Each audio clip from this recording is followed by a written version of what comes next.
Hello बच्चों, Aamir sir impulse education में आपका स्वागत है। मैं Syed Aleem, HOD of the mathematics. आज आपका बेसिक मैथमेटिक्स का लेक्चर 1 हम लेने वाले बच्चों, और ये जो लेक्चर्स है ये बेसिक इंफॉर्मेशन के बेस पर है। ठीक है, यहाँ पे बहुत सारी जो चीजें हैं वो हम डिस्कस करेंगे, सिलेबस डिस्कस करेंगे और देखेंगे कि एक्चुअल जेई है क्या। ठीक है, तो लेट्स स्टार्ट करते बच्चों। देखिए, सबसे पहले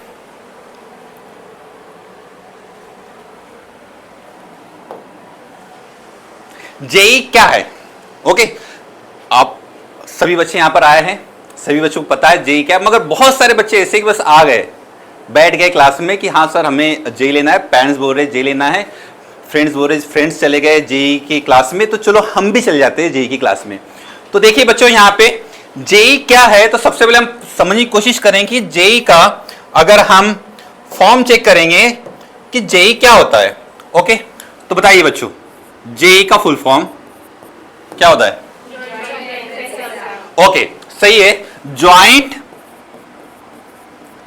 entrance examinations. Okay, joint entrance examinations. Okay, और जेडब्ल्यू कौन कंडक्ट करवाता है? जिस तरह से हम बोलते हैं कि जो चुनाव होते हैं, है ना, वो चुनाव आयोग वो उसको कंडक्ट करता है, उसी तरह से जेडब्ल्यू कौन कंडक्ट करता है? एनटीए। बिल्कुल सही जवाब दिए बच्चों आप लोगों ने, एनटीए। उसको बोलते हैं नेशनल, क्या है? National testing agency.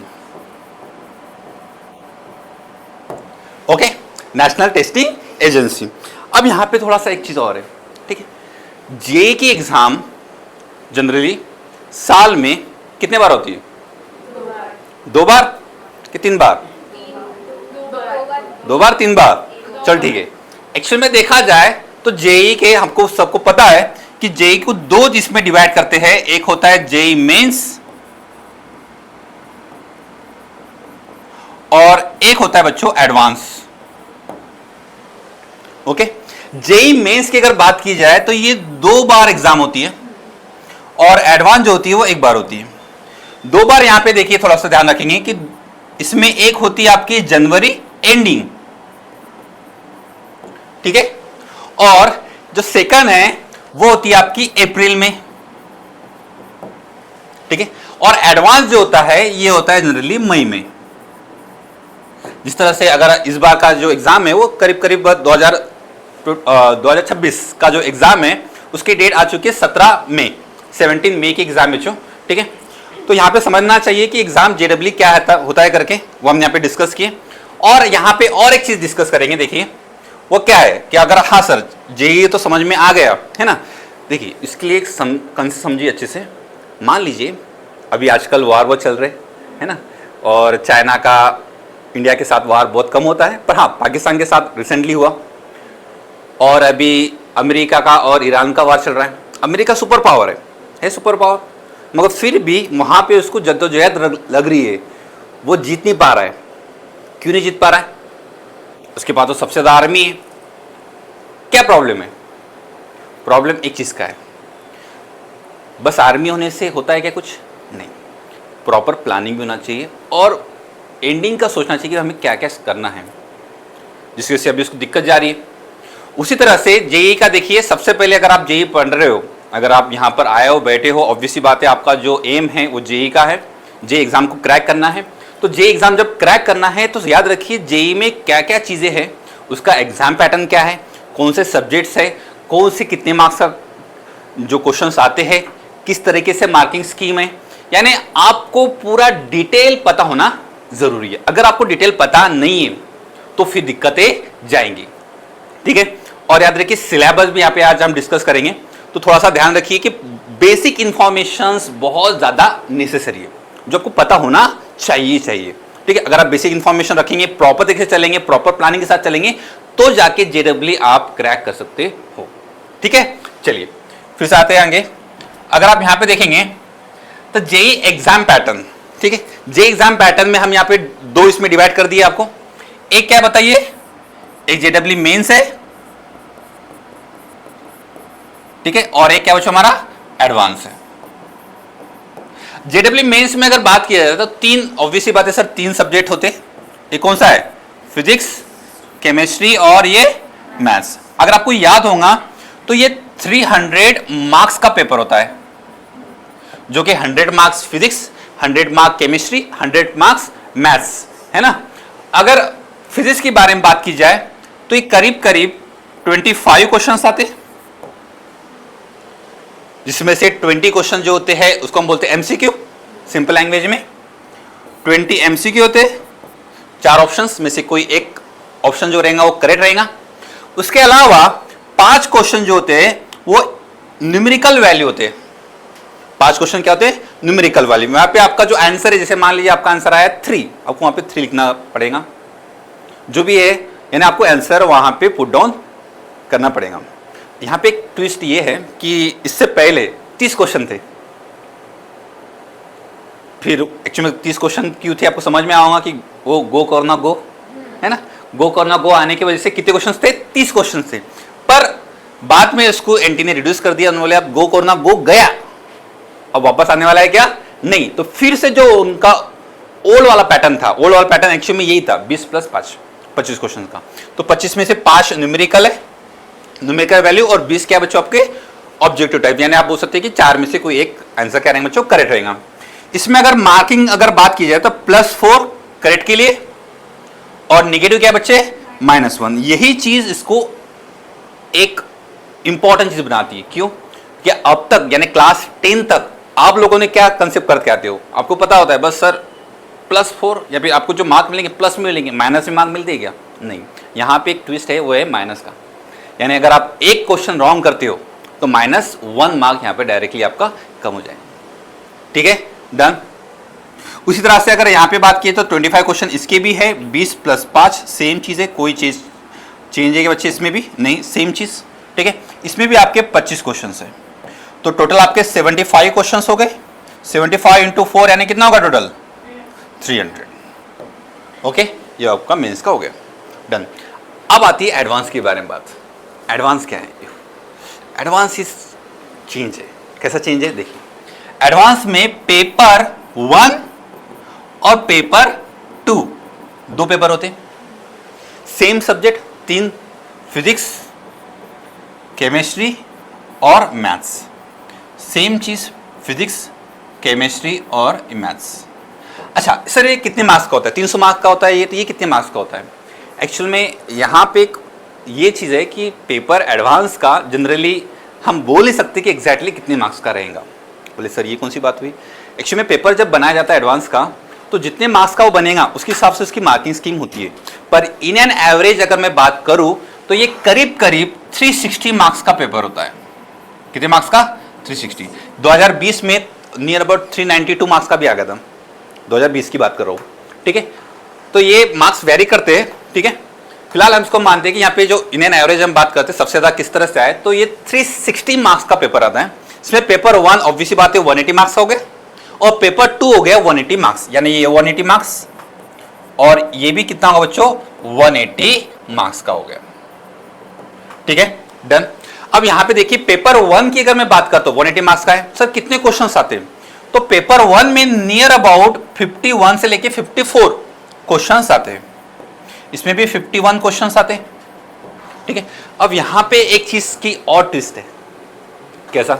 51 क्वेश्चन, जैसे कि जेडब्ल्यू मेंस में क्या होता है कि सर वहां पे आपके पास क्वेश्चन रहेगा, 4 ऑप्शन रहेंगे, कोई भी एक आंसर क्या रहेगा बच्चों? करेक्ट रहेगा। या फिर न्यूमेरिकल वैल्यू में अब बस न्यूमेरिकल वैल्यू का जो है आपका आंसर है वो पुट कर दीजिए। यहाँ पे वैसा नहीं है। यहाँ पे क्या है, आपको यहाँ पे पैटर्न रहेगा, यानी क्वेश्चन 1, क्वेश्चन 2, क्वेश्चन 3, क्वेश्चन 4, इसमें अलग अलग पैटर्न आते हैं, जैसे कि single correct answer, multiple correct answer, matching the set, और रहता है आपका न्यूमेरिकल वैल्यू क्वेश्चंस, जिसका स्कीम मार्किंग स्कीम भी अलग रहेंगी। कभी नेगेटिव मार्किंग रहेंगी, कभी नहीं रहेंगी, कभी नेगेटिव मार्किंग +4 -2 इस तरह से भी रहेगा, यानी क्वेश्चन के हिसाब से यहाँ पे मार्किंग स्कीम आती है। ठीक है, इसको और डिटेल में हम जब आप रहेंगे, थोड़ा सा होने दो, तब भी हम इसको और डिटेल में देखेंगे। ठीक है, फिलहाल इतना ये समझ लीजिए कि 360 मार्क्स का होता है। ठीक है, अब आते हैं तीसरा क्वेश्चन। आपने सुने होंगे कि जब जेडब्ल्यू का रिजल्ट आता है तो सर बच्चों को मार्क मिले 99 परसेंटाइल। आप बोलते सर 99 परसेंटाइल बच्चों को मार्क मिले, कैसे मिल गए मार्क्स? तो 99 परसेंटाइल जो मिलते हैं, 98 परसेंटाइल, 97 परसेंटाइल का मतलब क्या होता है? बहुत सारे बच्चों को परसेंटाइल और परसेंटेज सेम ही लगते हैं, पर ये दोनों भी चीजें अलग अलग है। सर परसेंटेज क्या है और परसेंटाइल क्या है? तो परसेंटेज और परसेंटाइल में अगर मैं बात करूं तो परसेंटेज परसेंटाइल का कंसेप्ट ये है कि परसेंटेज जो होते हैं, जैसे कि मान लीजिए एक 100 मार्क्स का पेपर है, आपको मार्क मिले 80। कितने मार्क मिले? 80। सबसे हाईएस्ट स्कोर जो था वो 80 मार्क्स का था। 100 मार्क का पेपर, 80 मार्क्स बच्चों को मिले, इसका मतलब कितने परसेंटेज हो गए? 80%। एकदम करेक्ट जवाब, 80% हो गए परसेंटेज। अब परसेंटाइल में देखिए क्या कंसेप्ट है। आपके पूरे क्लास में जो बच्चे थे, सबसे हाईएस्ट स्कोर आपका है 80 मार्क्स। सबसे हाईएस्ट स्कोर कितना है? 80 मार्क्स। बाकी सब बच्चे आपसे कम हैं। सभी बच्चे आपसे कितने बच्चे कम हैं। तो बताइए आपका परसेंटाइल कितना होगा फिर? 100 परसेंटाइल। एकदम करेक्ट, 100 परसेंटाइल। यानी आपसे नीचे कितने परसेंट बच्चे हैं उसका मतलब होता है परसेंटाइल। यानी 100% बच्चे आपसे नीचे है, यानी आपका होगा 100 परसेंटाइल। कभी कभी आपने सुना होगा कि दो बच्चों को 100 परसेंटाइल मिल गए। ऐसा क्यों होता है कि सेम मार्क्स, अगर किसी बच्चे को सेम मार्क्स आ जाए दो बच्चों को, तो उसके हिसाब से फिर कितने बच्चों तो उनका 100 परसेंटाइल आ गया। इसलिए अलग अलग परसेंटाइल आता है। ठीक है, तो यहाँ पे ध्यान रखेंगे। इसके बताया मैंने परसेंटेज का फॉर्मूला और परसेंटाइल का फॉर्मूला। एक यहाँ पे एग्जाम्पल भी दिया है कि if you score 80 out of 100, your percentage is 80। If you score better than 90% of the student, your percentile is 90. Even if your percentage was low, और यही पूरा खेल है परसेंटाइल का, सबसे बड़ा खेल। और सर ये कौन सा परसेंटाइल का खेल कैसा है?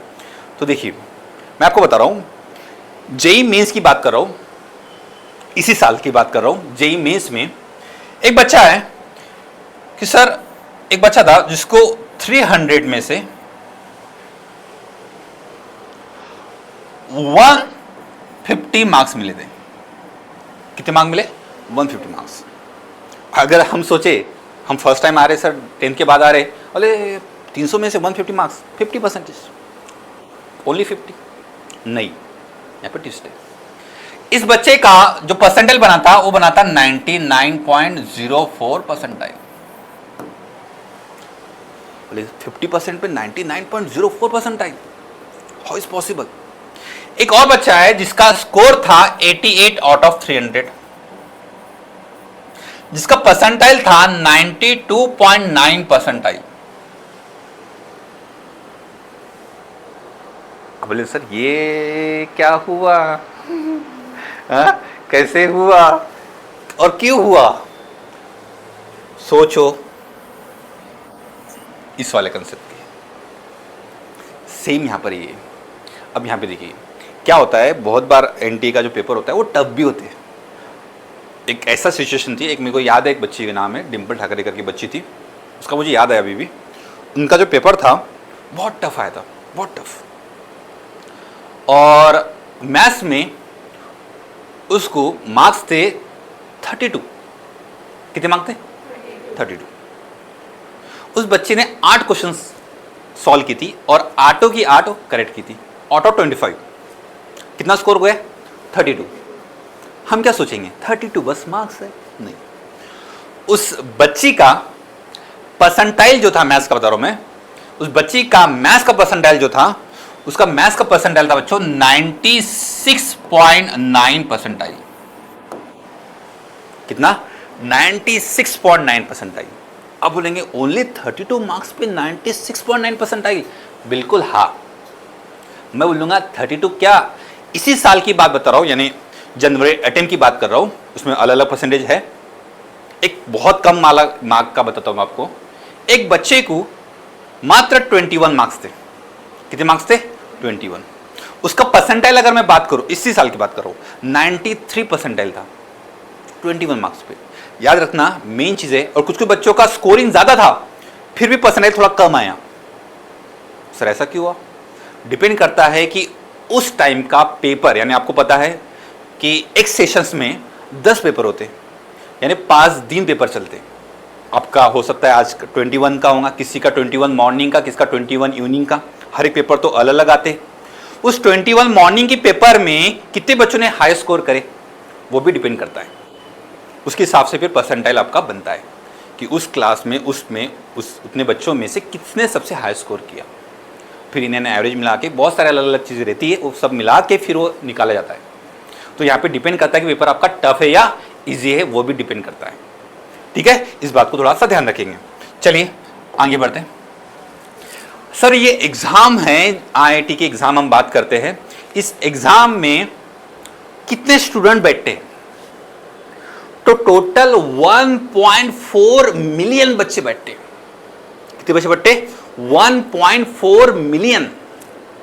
अब 1.4 मिलियन का बच्चों का यानी नियर अबाउट 14 लाख स्टूडेंट यहां पे बैठे एग्जाम देने अपीयर करने के लिए। और 14 लाख में से near about 2.5 lakh and 2.5 lakh जो बच्चे होते हैं वो JEE एडवांस के लिए सिलेक्ट होते हैं एग्जाम देने के लिए। यानी आप पहले JEE मेंस दोगे और अगर आपने मेंस को क्वालिफाई किए, जैसे हम बोलते हैं पासिंग मार्क्स चाहिए 35, वैसे JEE मेंस का क्वालिफिकेशन होता है। यानी आप इतना अगर आपने क्वालिफाई किए, यानी मान लीजिए आप जनरल कैटेगरी से और आपका परसेंटाइल जो है वो 87-90 परसेंटाइल के करीब करीब है, इसका मतलब आपने JEE एडवांस के लिए क्वालिफाई हो गए। फिर आप JEE एडवांस दोगे जो कि 2.5 लाख के करीब करीब बच्चे क्वालिफाई होते हैं और 2 लाख के करीब करीब बच्चे एग्जाम देते हैं एडवांस का। उसमें से अगर मैं सीट की बात करूं तो करीब करीब 17,000 के करीब करीब IIT की सीट्स है। कितने बच्चे? 17,000। और NITs की अगर बात करूं तो नियर अबाउट 24,000 के करीब करीब NITs है और कुछ हमारे ट्रिपल IIT भी है। ऐसे मोटा मोटा अगर हिसाब लिखा जाए तो नियर अबाउट 43, 44, 45,000 के करीब करीब सीट्स आपको वहां पर मिलती है। इसके अलावा MST CT अभी सुने होंगे, महाराष्ट्र गवर्नमेंट। अब आप महाराष्ट्र में है इसलिए महाराष्ट्र गवर्नमेंट की बात करते हैं कि महाराष्ट्र गवर्नमेंट की एग्जाम होती है जिसको हम क्या बोलते हैं? MST CT, महाराष्ट्र गवर्नमेंट के कॉमन एंट्रेंस एग्जाम है। इस एग्जाम के थ्रू बच्चों को गवर्नमेंट इंजीनियरिंग कॉलेज मिलते हैं और बेस्ट गवर्नमेंट इंजीनियरिंग कॉलेज जो है वो 2 कॉलेज मैं मानता हूं, हालांकि बहुत सारे हैं पर हम बेस्ट बात कर रहे हैं तो COEP और VJTI। ठीक है, डन। ठीक, ओके। अब देखिए IIT की हम बात करते हैं। ठीक है, अब देखिए IIT में हम बात करते हैं। सबसे पहले तो IIT में बच्चों सर ये IIT सब बोलते हैं IIT बहुत बेस्ट है। ये क्यों बेस्ट है? हमको क्यों जाना है IIT में? हम एक काम करते ना, अगर आप नागपुर यूनिवर्सिटी की बात किए तो नियर अबाउट 52 इंजीनियरिंग कॉलेजेस है, इसमें 52 की करीब करीब इंजीनियरिंग कॉलेज है। और अगर हम IIT की बात करें तो नियर अबाउट 23, कुछ प्लस माइनस अगर अभी ऐड हो रहे हैं तो वो तो ओनली 23 है। बात करें सर तो इतनी कम है। और यहाँ पे प्राइवेट इंजीनियरिंग कॉलेज तो ओनली नागपुर यूनिवर्सिटी की अगर बात करूँ तो नियर अबाउट 52 इंजीनियरिंग कॉलेजेस है अगर पूरे रीजन की हम बात करता हूँ। तो उसमें डिफरेंस क्या क्या है? किस चीज़ का डिफरेंस है? वह है आपकी सबसे इंपॉर्टेंट चीज़, वो है एजुकेशन का। सब एजुकेशन का मतलब क्या? देखिए मैं बच्चों को बोलता हूँ कि अगर आप IIT में जाएंगे तो वहाँ पे एक नशा है। बोले सर नशा?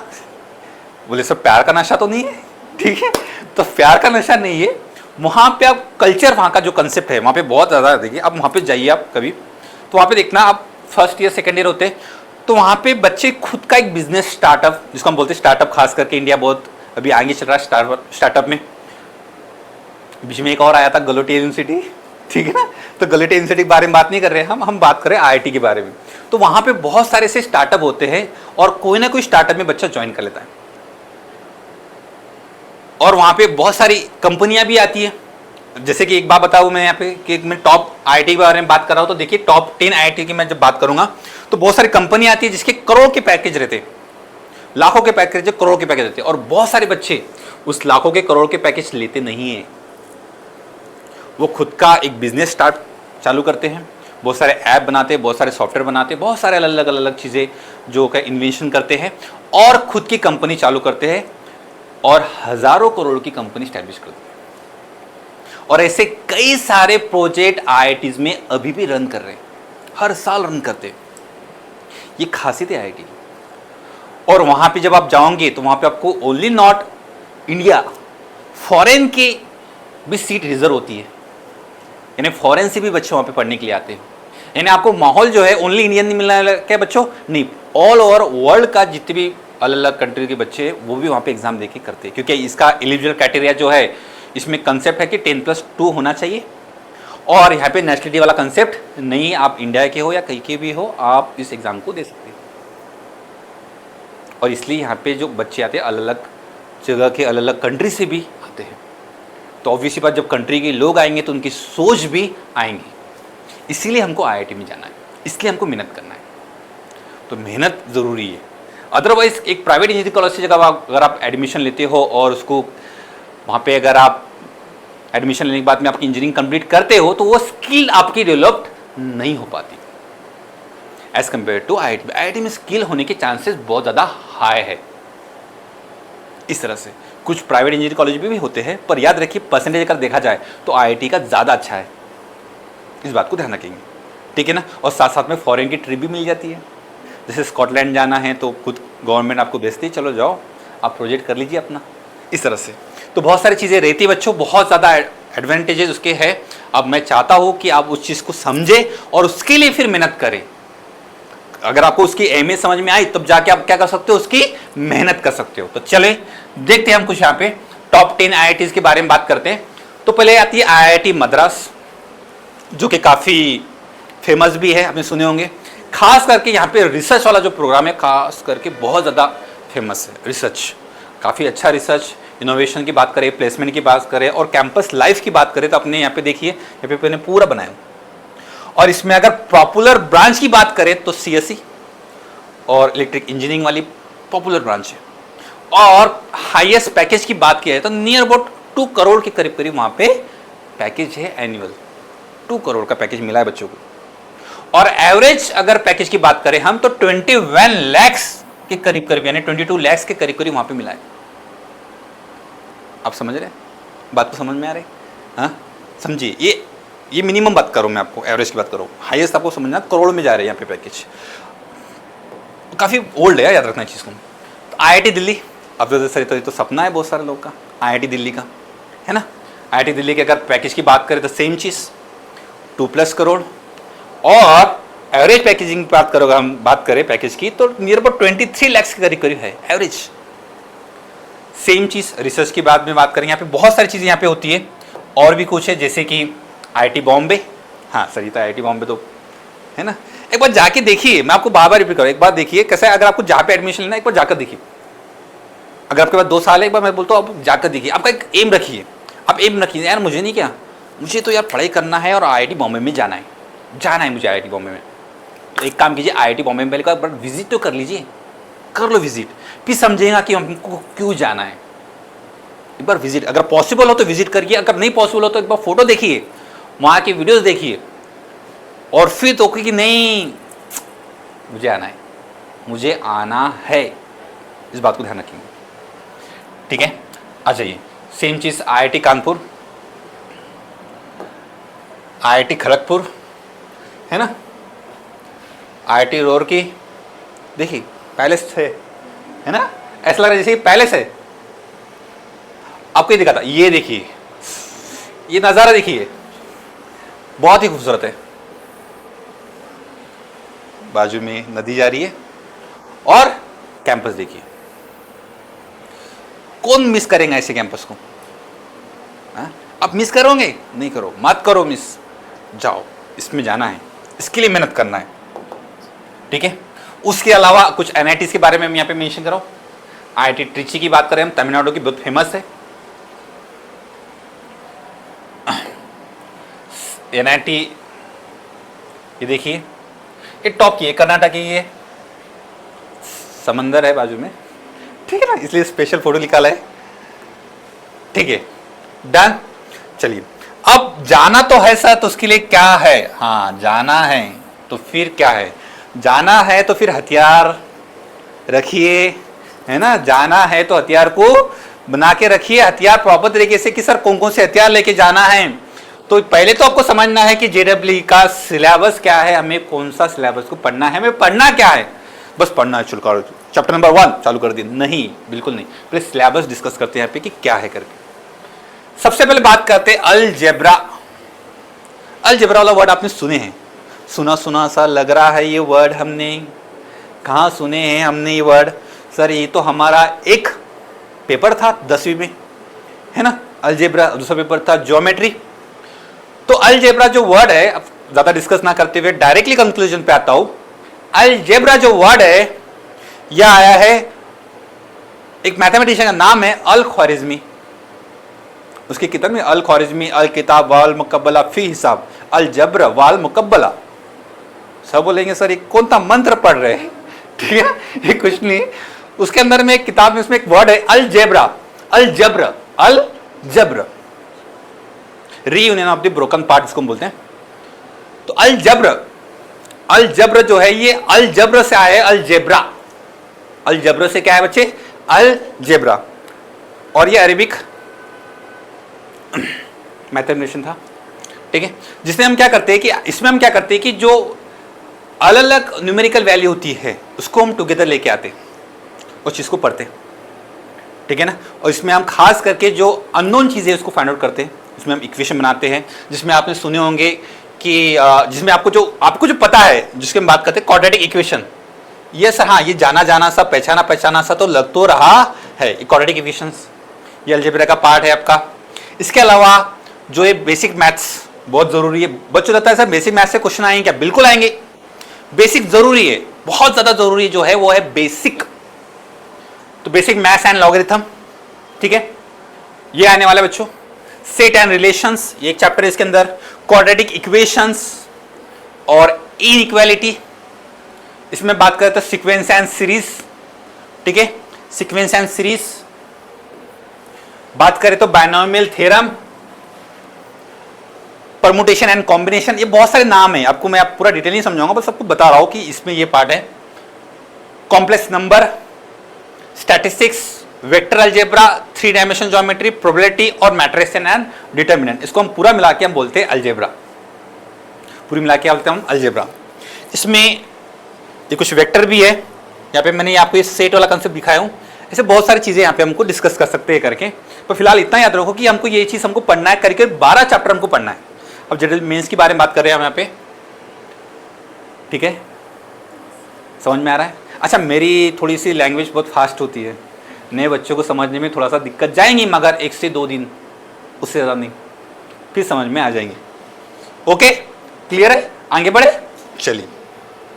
ये बस चैप्टर के नाम लिखे हमने, पूरा एक्सप्लेन नहीं करेंगे, ठीक है। बस इतना समझ में आया कि हाँ सर ये अलजेब्रा वाला पार्ट है, जिसमें 12 चैप्टर आते हैं, जिसमें हम अलग अलग न्यूमेरिकल वैल्यू का अप्रोच समझने की कोशिश करेंगे, फॉर्मूला दे रहेंगे, फॉर्मूले के बाद में वैल्यू को पुट करके कॉन्सेप्ट समझेंगे। इसके बाद में अगर मैं बात करूँ तो आता है ट्रिग्नोमेट्री। हाय हाय हाय हाय हाय, बदोबदी ट्रिग्नोमेट्री। अब देखिए ट्रिग्नोमेट्री का बच्चे सर ट्रिग्नोमेट्री 10 में, ओह सर, कुछ बच्चों के व्यू है कि सर बहुत आसान थी, कुछ बच्चों के व्यू सर बहुत टफ थी। 10th में अगर आप आते हो तो बहुत टफ थी, बहुत आसान थी। मैं बोलूँगा कि बाबा ट्रिग्नोमेट्री जो तुमने 10th में पढ़ा, क्या पढ़ा? 3 फॉर्मूले, sine square theta plus cos square theta equal to 1, 1 plus tan square theta is equal to sec square theta, और 1 plus cot square theta is equal to cosec square theta. बस यही तो है। हाँ सर ये तूने 3 पढ़ा है, यहाँ पे 100 प्लस फॉर्मूलेज है। कितने? 100 प्लस फॉर्मूलेज है, यानी आपने पढ़े इतना सा, इतना बड़ा है ट्रिग्नोमेट्री 11th में। यानी आपकी लेवल 10वीं डायरेक्टली इस तरह से हाई हो जाती है, दिख भी नहीं रही, मेरा हाथ भी जा रहा ऊपर, दिख भी नहीं रहा है ना, यहाँ तक हो जाती है। तो याद रखिए, मगर ये याद रखिए, ये ऐसा है, मैं हमेशा बच्चों बोलता हूँ ट्रिग्नोमेट्री सर कैसा है, मतलब ट्रिग्नोमेट्री ऐसा है जैसे खाने में नमक है, जरूरी, थोड़ा थोड़ा मगर जरूरी, हमेशा आएगा, बहुत सारी जगहों पे आएगा, जरूरी है, थोड़ा थोड़ा आएगा। बेसिक इन्फॉर्मेशन आती है, बेसिक फॉर्मूला आता है, बेसिक वैल्यू का वहाँ पे यूज आता है। और खास करके सर काय पे आता है? तो कैलकुलस में आएगा, हम आगे देखेंगे। यहाँ पे मैंने कुछ डायग्राम बनाया हूँ, इसको हम डिस्कस बाद में करेंगे। यहाँ पे एक साइन की ग्राफ है जो आपने क्लास 10 में पढ़े थे, पर हालांकि एक फिगर आपने पढ़े नहीं होंगे। तो कुछ इस तरह से फिगर बनती है। कोसाइन जिसको हम बोलते हैं कॉस थीटा, ठीक है, और टेंजेंट यानी इसको यहाँ पे होता है टैन थीटा, यहाँ पे tangent of angle theta, cosine of angle theta और साइन ऑफ एंगल थीटा यानी साइन थीटा, ठीक है। इस तरह से यहाँ पे कुछ ग्राफ है, ठीक है ना। ऐसा सब कुछ लग रहा है, ये पानी की लहर जारी करके, है ना, ऐसा कुछ लग रहा है। तो हाँ ऐसा कुछ है ये, इसके बाद डिटेल में हम समझेंगे कि सर ये पानी की लहर है या फिर ग्राफ है, ठीक है। चलिए फिर आता है कोऑर्डिनेट ज्योमेट्री। हाय कोऑर्डिनेट ज्योमेट्री, सर ये मुझे ऐसा क्यों लग रहा है कि सर दो आइसक्रीम थे, दो आइसक्रीम को एक दूसरे के रिवर्स में रख दिए। तो बिल्कुल ऐसा ही है। तो दो कोन है, ठीक है, दो कोन है जो अपोजिट फेस पे है, और इस कोन को हम कट कर रहे हैं जिसको बोलते हैं सेक्शन, उसको कहते हो हम सेक्शन। और एक कोनिक वाले पैटर्न में जा रहा है इसलिए हम बोलते हैं कोनिक सेक्शन। यानी आप क्या कर रहे हो, कोनिक को आप कट कर रहे हो अलग अलग पैटर्न में। जैसे कि मान लीजिए कि इस तरह से अगर आपका एक कोन है और कोन का आपका जो सेक्शन है यानी आपका जो प्लेन है वो कुछ इस तरह से कट कर रहा है, समझ में आया। आपके पास एक कोन है, कोन लेके आ जाइए, अब लेके आइए, मैं एक्सपेरिमेंट करवा के दे दूंगा, मैं खा लूंगा, ठीक है ना। तो आप बिल्कुल कर सकते हो घर पे। मम्मी बोलना 10 रुपये दीजिए, सॉरी अब 10 रुपये महंगे हो गए ना। अब आपकी जो है आइसक्रीम लेके आई, मम्मी मुझे मैथ्स के टीचर ने बोले एक्सपेरिमेंट करना है, बोले ठीक है। तो कोन लेके आइए, कोन को एकदम एग्जैक्टली एक प्लेन से यानी चाकू से बोल सकते हैं हम, जो भी है उससे कट कीजिए ऐसा, इस तरह से। कट करने के बाद में देखिए क्या दिखेगा। तो आपको क्या दिखेगा, एक सर्कुलर फॉर्मेट में दिखेगा, ऐसा सर्कल दिखेगा, दिखेगा ऐसा सर्कल, हाँ ऐसा सर्कल दिखेगा, ऐसा सर्कल दिखेगा। ये हमारा सर्कल है। उसी तरह से जो मम्मी खास करके होटल में, मान लो कोई मेहमान आ रहे है ना, घर पे रेगुलर नहीं मेहमान आ रहे, तो चलो जो गाजर काटते हैं मम्मी, ठीक है ना, आप मत काटना, जो गाजर काटते हैं मम्मी, तो देखना कैसे काटते, एकदम किस तरह से स्लाइड में थोड़ा सा तिरछा करते हैं ना। तो अगर आप इस तरह से थोड़ा सा तिरछा अगर इसको कर देंगे तो जो शेप बनेगा वो कुछ इस तरह से बनेगा, जिसको हम बोलते हैं इलिप्स, जिसको क्या बोलते हैं हम, इलिप्स। उसी तरह से अगर आप थोड़ा सा इस तरह से काटोगे तो कुछ इस तरह से बनेगा, जिसको बोलते हैं पैराबोला। खास करके जो सीबीएसई वाले स्टूडेंट है, स्टेट वाले बच्चों को तो पता नहीं, मगर सीबीएसई वाले बच्चों को पता है कि ये वाला जो सर ने बताया था आपको, ये चंदा मामा कटोरे पैराबोलिक शेप में, कौन सा शेप में, ये पैराबोलिक शेप में, इसको पैराबोलिक शेप बोलते हैं हम, ठीक है, पैराबोलिक शेप। तो ये पैराबोला है। उसी तरह से अगर दो पैराबोला शेप दिखा, यानी कुछ इस तरह से अगर शेप दिखा है तो इसे बोलते हैं हाइपरबोला। इस तरह से कट करेंगे कोन को, दोनों कट को इस तरह से कट कीजिए, एक ऐसा शेप और इस तरह से शेप मिलेगा, ये होता है बच्चों हमारा हाइपरबोला। तो ये कोनिक सेक्शन हम पढ़ेंगे, इसके बारे में अलग अलग प्रॉपर्टीज पढ़ते हैं, जिसको हम बोलते हैं कोऑर्डिनेट ज्योमेट्री, ठीक है, डन। आगे आते हैं। फिर आता है कैलकुलस। कैलकुलस, हाँ ये कैलकुलस जब आएगा तो ये चीज़ें फिजिक्स में भी आएंगी आपको, बेसिक मैथ्स का यूज जो आएगा फिजिक्स में, तो आपको स्टार्टिंग में ही ये पहले पढ़ा देते हैं। ये एक्चुअली में याद रखिए 12 का पार्ट में आता है, बहुत सारी चीज़ में 12 के पार्ट में आती है, और ये आपको फिजिक्स के टीचर आपको स्टार्टिंग में पढ़ा देंगे। मैथ्स के टीचर नहीं बात करो, फिजिक्स के टीचर स्टार्टिंग में पढ़ा देंगे। क्यों? कि विदाउट कैलकुलस आपका फिजिक्स सॉल्व होगा ही नहीं। तो याद रखिए इस चीज का कंसेप्ट है।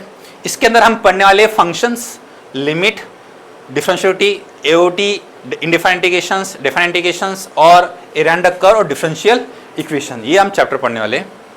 जो कि मान लीजिए जैसा आप यहाँ पे एक फिगर आपको दिख रही है, अगर इस फिगर का मुझे एरिया निकालना है, इस फिगर का मुझे एरिया निकालना है, तो इसका एरिया निकालूंगा मैं with the help of integration. इसको इंटीग्रेशन से कुछ ऐसा भी आता है जिसको हम बोलते हैं स्लोप।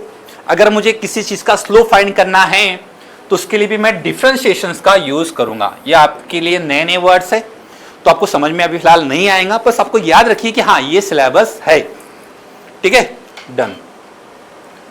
समझे आता? इसको नोट डाउन भी कर लेंगे बाद में, ओके।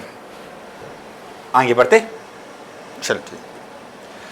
हाँ, तो यहाँ पे मैंने कुछ चीजें बताया हूँ कि कौन सा सिलेबस कितना आया है 2025 में। अगर हम जनरल मेंस की बात करते हैं तो देखिए करीब करीब अलजेब्रा जो है वो 40% के करीब करीब आया है। कैलकुलस जो है वो नियर अबाउट 31% के करीब करीब आया है। कोऑर्डिनेट ज्योमेट्री अगर बात किया तो 27.4% के करीब है, और ट्रिग्नोमेट्री बात करें तो ये 2.5 के करीब करीब है। ठीक है, 2.5 है, 25 नहीं है। 25 तो नहीं है, नहीं 2.5 आपको लगता है नमक है, चलो ये तो बहुत कम है। नहीं बाबा, नमक जरूरी है, हर चीज में आएगा। ठीक है ना। अगर मैं 2026 की यानी लेटेस्ट की अगर मैं बारे में बात करता हूं तो यहाँ पे थोड़ा देखिए कि अलजेब्रा जो है 35%, 30% के करीब कैलकुलस आया है, और 25% के करीब करीब यहाँ पे कोऑर्डिनेट ज्योमेट्री आया है, और 10% के करीब करीब यहाँ पे ट्रिग्नोमेट्री आया है। इसमें बहुत बड़ा रोल कॉल है, कोई छोड़ना नहीं, ऐसा नहीं करना है बच्चों, आपको सब पढ़ना है। ठीक है ना। अगर आपको अच्छे परसेंटेज चाहिए, परसेंटाइल चाहिए, तो आपको अच्छे से पढ़ना पड़ेगा। ठीक है। इसके अलावा थोड़ा यहाँ पे देख लीजिए इस चीज़ को, क्लियर है, समझ में आ रहा है अच्छे से? चलो ठीक, समझ में आ रहा है। ये देखिए, ध्यान रखिए कि हमको इतना है करके। ठीक है। हाँ, वो पाई डायग्राम से थोड़ा अच्छे समझ में आता ना, है ना। ठीक है, क्लियर, आगे बढ़े। ठीक, हाँ, भूलना मना है भाई साहब, ध्यान से रखना है चीज को। क्या याद रखेंगे सर? भूलना मना है। अब देखिए, भूलना मना का है, इसका मतलब क्या है, क्या होता है सर? ये तो चिल्लर चीजें हाँ हमें आती है। बहुत सारे बच्चे क्या करते हैं कि कभी कभी गड़बड़ कर देते हैं, या फिर हाँ सर मुझे थोड़ा बहुत आता है, कुछ चीजें मिसिंग हैं। तो मैं आपको पहले ही लेक्चर में बता रहा हूं, ये भूलना मना है, यानी आपको याद रखना ही पड़ेगा। अगर नहीं याद तो अभी याद कर लो। तो क्या याद करना है? पहले तो है स्क्वायर है। स्क्वायर की अगर हम बात करते हैं, जैसे कि यहाँ पे मैं लिखा हूं 1 का स्क्वायर 1, 2 का स्क्वायर 4, 3 का स्क्वायर 9, 4 का स्क्वायर 16, 5 का स्क्वायर 25, 6 का स्क्वायर 36, 7 का स्क्वायर 49, 8 का स्क्वायर 64, 9 का स्क्वायर 10 का स्क्वायर। इस तरह से आप करीब करीब, मैं यहाँ पे 30 लिखा हूं, आप मिनिमम तो भी 25 तक याद रखिए। याद रखना है, भूलना मना है। ठीक। दूसरा चीज अगर मैं क्यूब की बात करता हूं तो सेम चीज, 2 का क्यूब 8, 3 का क्यूब 27, 4 का क्यूब 64, 5 का क्यूब 121, 6 का क्यूब 7 का क्यूब। देख के बोलना नहीं है, ठीक है ना, देख के नहीं बोलना है, खुद की याद रखना है। ठीक है ना, या भी आए तो कल नहीं होगा। ठीक है, इस चीज को सभी याद रखेंगे बच्चे। इसके अलावा एक और चीज को आपको यहाँ पे याद रखना है, वो है स्क्वायर रूट की वैल्यू। अब याद रखिए, यहाँ पे स्क्वायर रूट की वैल्यू मैंने इक्वल टू लिखा नहीं हूं। मैंने इक्वल टू लिखा हो क्या? नहीं, मैंने यहाँ पे लिखा बच्चों √2 की वैल्यू अप्रोक्सीमेट जो आती है वो आती है 1.414। ठीक है। √3 की वैल्यू जो आती है वो आती है अप्रोक्सीमेट टू दी 1.732। ये अप्रोक्सीमेट है, इक्वल टू नहीं है। कि √2 का आपको याद होगा ये इरेशनल नंबर्स होते हैं, हम इसके बारे में भी डिस्कस करेंगे। और इसकी वैल्यू को आपको याद होना ही चाहिए कि √2, √3 और मिनिमम √5। बाकी और भी वैल्यू है जिसमें √10 की वैल्यू की भी हमको जरूरत पड़ती है, 3.162। खास करके मैथ्स में तो नहीं, मगर केमिस्ट्री और फिजिक्स में आपका इसका यूज आएगा। मैथ्स में यूज जनरली इस तरह से नहीं आते, हम फ्रैक्शन में ही रखते हैं, पर हाँ केमिस्ट्री और फिजिक्स में इसका यूज आता है। इसमें एक और वैल्यू दिख रहा है यहाँ पे, पाई की वैल्यू। बहुत सारे बच्चों को लगता है पाई इज इक्वल टू 22/7। क्या ये मैंने सही लिखा?